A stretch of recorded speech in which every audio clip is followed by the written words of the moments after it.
এখন আমাদের বাড়ির সামনে একটা নতুন কনস্ট্রাকশন স্টার্ট হয়েছে, যেমন দেখতে পাচ্ছ সামনে একবার যদি দেখিয়ে দিই, মাটি কাটাকাটি যদি আজকে পুরো মাটির কাজটা যেহেতু আজকে শুরু হয়েছে, তো আজকে ডে 1 ধরছি।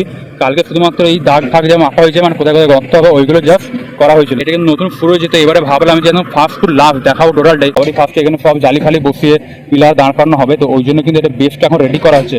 তার আগে কিন্তু মাটি ফাটি কাটতেই হবে, ওই জন্য যেমন দেখতে পাচ্ছ টোটালটা কিন্তু কাটা হয়েছে। তো এইখান থেকে শুরু হয়েছে, এইখানে সবারই ফার্স্টে একটা কাটা হয়েছে, তারপর এইটা একটা কাটা হয়েছে। এদিকে যদি দেখি এইখানে আমাদের সেটা কিন্তু চেম্বার কাটা হচ্ছে।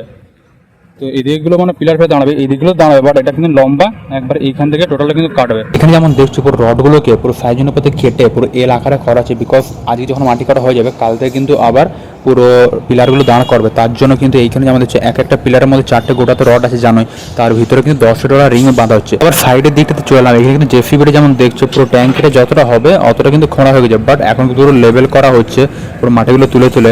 আর এখানে মাটিটা তুলছে পুরো জেসিবি, যে কাজটা পুরো হেভি লাগে কিন্তু দেখতে, এখন পুরো সেই পিক মেল কন্টেন্ট বলে না সেই লেভেলে। যেমন দেখছো পুরো মাটিটা তুলছে, ট্রেক্টরে ভরছে।